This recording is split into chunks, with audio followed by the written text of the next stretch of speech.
स्वागत है आपके अपने YouTube channel Vinod Hindi point में। आज के इस वीडियो में पढ़ने वाले हैं संपूर्ण हिंदी साहित्य से संबंधित महत्वपूर्ण अभ्यास पेपर, जो बिहार स्टेट सेकंड पेपर के लिए बहुत ही महत्वपूर्ण है। तो चलिए शुरू करते हैं आज का ये वीडियो। पहला प्रश्न है, हरिवंश राय बच्चन की आत्मकथा के कितने भाग प्रकाशित हैं? वीडियो के अंत में आप कमेंट करके बताइएगा आपके इन प्रश्नों में से कितने प्रश्न सही हुए। तो हरिवंश राय बच्चन की आत्मकथा के जो है 4 भाग हैं। वह 4 भाग कौन कौन से हैं? क्या भूलूं क्या याद करूं, नीड़ का निर्माण फिर से, बसेरे से दूर, 10 द्वार से सोपान तक। ये हरिवंश राय बच्चन के आत्मकथा के 4 खंड हैं। सही आरोही क्रम चुनना है। प्रयोगवाद, छायावाद, नई कविता, प्रगतिवाद, इन सभी को क्रम से लगाना है। विकल्प को आप देख लीजिए, इसका सही क्रम क्या होगा। तो इसमें सबसे पहले आपका आएगा छायावाद। छायावाद 1918 ईस्वी से 1938 ईस्वी, कहीं कहीं आपको 1936 ईस्वी भी मिलेगा। उसके बाद है प्रगतिवाद। प्रगतिवाद 1938 से 1943। प्रयोगवाद जो है 1943 से 1953 तक माना जाता है। और नई कविता यह 53 के बाद मानी जाती है। सी विकल्प सही होगा। रसज्ञ रंजन किस सुप्रसिद्ध निबंधकार की कृति है? रसज्ञ रंजन, सभी प्रश्न पूछे गए हैं। तो रसज्ञ रंजन जो है यह महावीर प्रसाद द्विवेदी का है। कर्म कारक के लिए प्रयुक्त होने वाला चिन्ह कौन सा है? नि, के लिए, से, को। कर्म कारक व्याकरण से संबंधित प्रश्न पूछे जाएंगे, जिसमें प्रत्यय, उपसर्ग, पर्यायवाची, विलोम, कारक। तो इसका सही उत्तर हो जाएगा को। कर्म कारक के लिए को होगा। सही कथन चुनना है। या और वह ध्वनियाँ अर्धस्वर कहलाती है। व्यंजन का उच्चारण बिना स्वर की सहायता से हो सकता है। अवधेश का विग्रह अवधनदेश होगा। हिंदी में व्यंजनों की संख्या 8 है। तो इसका सही कथन कौन सा होगा? यह और वह ध्वनियाँ अर्धस्वर कहलाती हैं, ये सही है, बाकी तीनों गलत है। श्रृंगार रस का स्थायी भाव क्या है? शोक, रति, हास, उत्साह। श्रृंगार, तो श्रृंगार का हो जाएगा आपका स्थायी भाव रति। हास का हास्य है और उत्साह का आपका हो जाएगा वीर, यह वीर रस का स्थायी भाव है। शोक का हो जाएगा करुण। शब्द की वह शक्ति जिसमें वाच्यार्थ प्रकट होता है कहलाती है। लक्षणा, व्यंजना, शब्द शक्ति, अभिधा। शब्द शक्ति से भी संबंधित प्रश्न पूछे जाएंगे। वाच्यार्थ प्रकट होता है तो वह जो है अभिधा कहलाती है। आधुनिक हिंदी कहानी का आरंभ सरस्वती पत्रिका के सन 1900 ईस्वी से माना जाता है। उस कहानी का नाम क्या है? सरस्वती पत्रिका 1900 ईस्वी से माना जाता है आधुनिक हिंदी की प्रथम कहानी। तो इंदुमती इसका उत्तर हो जाएगा। 1900 ईस्वी में प्रकाशित हुई और इसके लेखक हैं किशोरी लाल गोस्वामी। अनुभाव के 2 भेद होते हैं। तो अनुभाव के 2 भेद कायिक और सात्विक हैं। सही युग्म चिन्हित कीजिए। वैदर्भी, माधुर्य, गौड़ी, माधुर्य, पांचाली, ओज, गौड़ी, प्रसाद। सही युग्म कौन सा होगा? वैदर्भी, माधुर्य, ये सही है। गौड़ी का जो है ओज होगा। हिंदी में रेखाचित्र के प्रथम रचयिता पंडित पदम सिंह शर्मा की रचना का क्या नाम है? पदम राग, पद के साथी, 10 तस्वीरें, रेखा और रंग। पदम सिंह शर्मा की रचना कौन सी है? पदम पराग, यह पदम सिंह शर्मा की रचना है। पद के साथी महादेवी वर्मा है। 10 तस्वीरें जगदीश चंद्र माथुर का है। अलौकिक का शुद्ध शब्द होगा। वर्तनी से भी संबंधित प्रश्न पूछे जाएंगे। अलौकिक, तो सी विकल्प सही होगा। पृथ्वीराज रासो महाकाव्य के रचयिता कौन है? तो पृथ्वीराज रासो के रचयिता हैं चंद्रवरदाई। इनके पुत्र जल्लड़ ने पृथ्वीराज रासो को पूर्ण किया था। स्वस्यस्तु का संधि विच्छेद होगा। स्वस्त्यस्तु, तो इसका संधि विच्छेद होगा ए विकल्प, स्वस्ति धन अस्तु। अन्याय शब्द का संधि विच्छेद होगा अन्याय। अनधन या अन्य, से विकल्प इसका सही होगा। श्रीहर्ष का ग्रंथ है हितहरिवंश, नैषध काव्य, राजतरंगिणी, मेघदूत।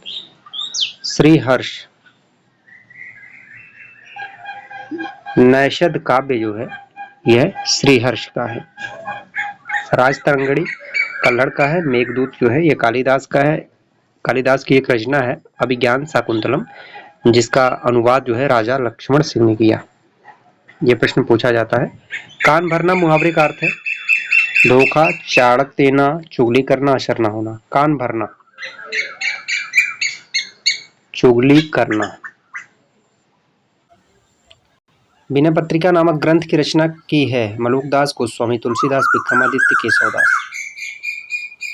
विनय पत्रिका यह गोस्वामी तुलसीदास की है। इन युग्मों में कौन सा सही नहीं है? नीलोत्पल, कर्मधारय समास, दशानन, बहुव्रीहि, राम लक्ष्मण अव्ययी भाव, दिवा रात्रि द्वंद्व। कौन सा युग्म सही नहीं है? राम लक्ष्मण अव्ययी भाव नहीं होगा, इसमें आपका द्वंद्व समास हो जाएगा। शिशुपाल वद्दम के रचनाकार का नाम बताइए। भामह, भारवी, कुंतक, माघ। तो इसका सही उत्तर हो जाएगा शिशुपाल वद्दम, यह माघ का है। वक्रोक्त संप्रदाय के हैं कुंतक, और भामह को अलंकार संप्रदाय का प्रवर्तक माना जाता है। शुद्ध वाक्य चुनिए। वाक्य शुद्धि अशुद्धि से सबसे ज़्यादा प्रश्न पूछे जाते हैं। अलंकार के बाद सबसे ज़्यादा प्रश्न वाक्य शुद्धि अशुद्धि से पूछे जाते हैं। अब विकल्प को पढ़ लीजिए। मुरझाया हुआ फूल वर्षा के फुहार से अवसिंचित होकर पुनः खिल उठा। तो इसका ए विकल्प सही होगा। मुरझाया हुआ फूल वर्षा की फुहार से अवसिंचित होकर पुनः खिल उठा। नहुस नाटक लिखा गया। भारतेंदु हरिश्चंद्र, वियोगी हरि, सुमंगल सिंह सुमन, गोपाल चंद।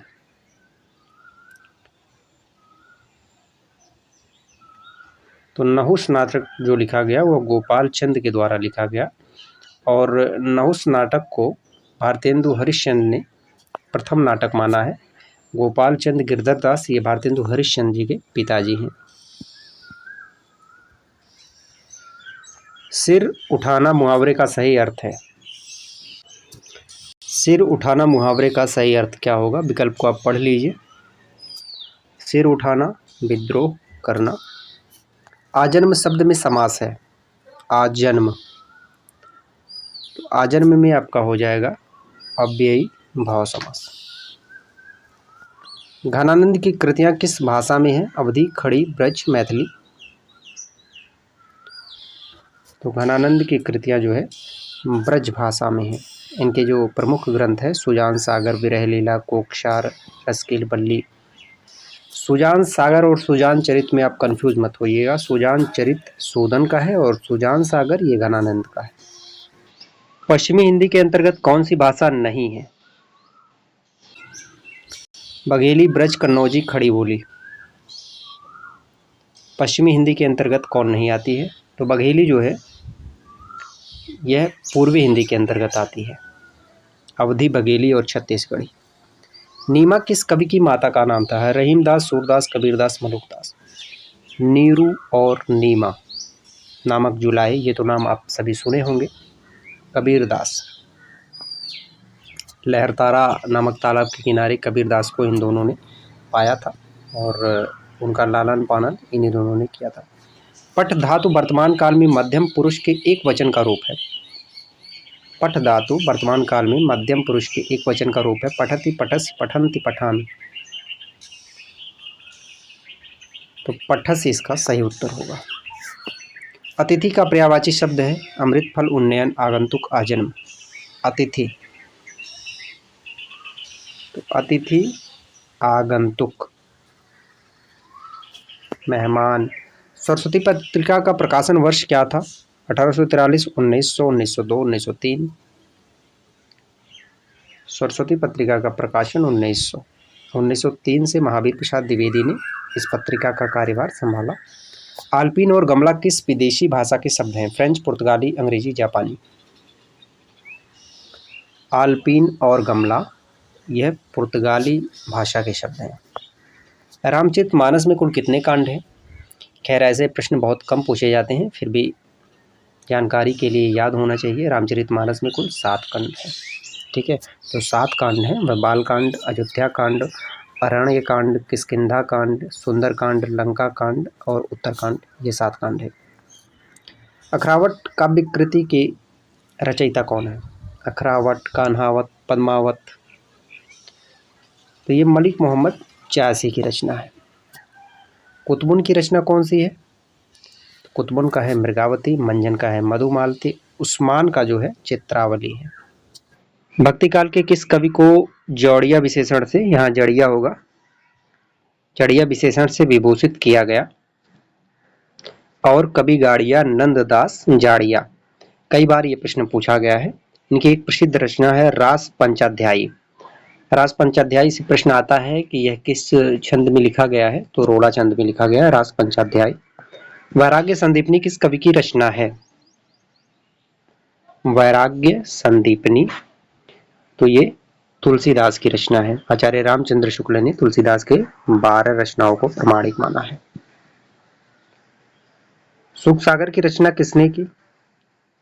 सुख सागर,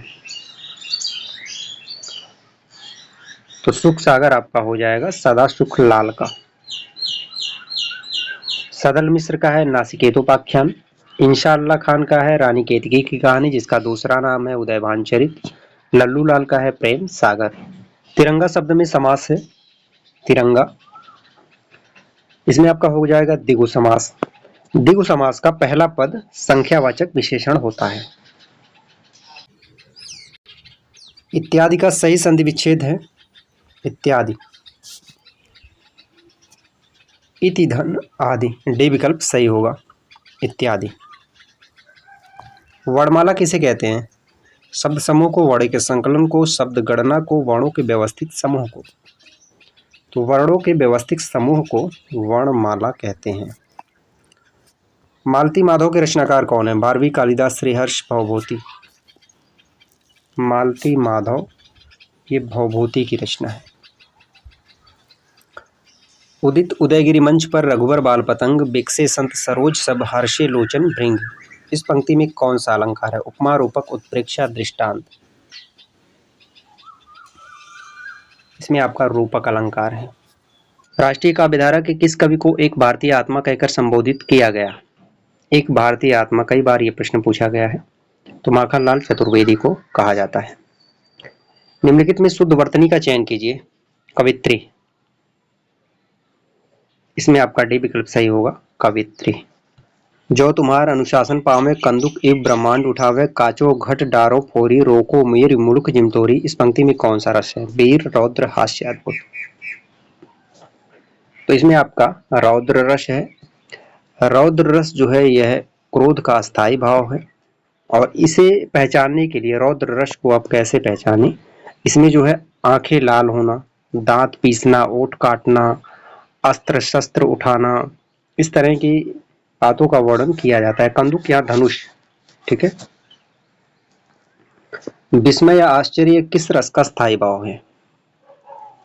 विस्मय या आश्चर्य ये अद्भुत रस का स्थायी भाव है।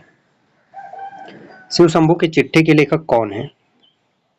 शिव शंभू के चिट्ठे ये बाल मुकुंद गुप्त का है, और यह लॉर्ड कर्जन को संबोधित करके लिखा गया है। भारत मित्र पत्रिका में यह लिखा गया है शिव शंभू के चिट्ठे। इससे भी संबंधित प्रश्न पूछे जाते हैं।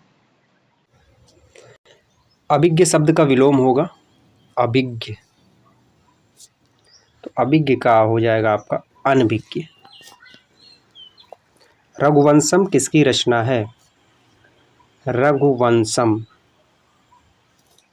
तो रघुवंशम आपका ये कालिदास की रचना है। कालिदास की जो रचनाएं हैं ये भी परीक्षा में पूछी जाती हैं। मेघदूत, ऋतुसंहारम, अभिज्ञान शाकुंतलम, ये सभी इनके महाकाव्य हैं। आज का हमारा अंतिम प्रश्न है, अपव्यय शब्द का विलोम है। अपव्यय, तो अपव्यय मितव्यय। ठीक है, अधिक खर्चीला, कम खर्चीला। आज की प्रश्नोत्तरी यहीं पर समाप्त होती है। आप कमेंट करके बताएं इन प्रश्नों में से आपके कितने प्रश्न सही हुए। वीडियो से संबंधित आपका सुझाव हो तो वो भी आप कमेंट करके बताएं। मिलते हैं अगले वीडियो में कुछ नए प्रश्नों के साथ। तब तक के लिए नमस्कार।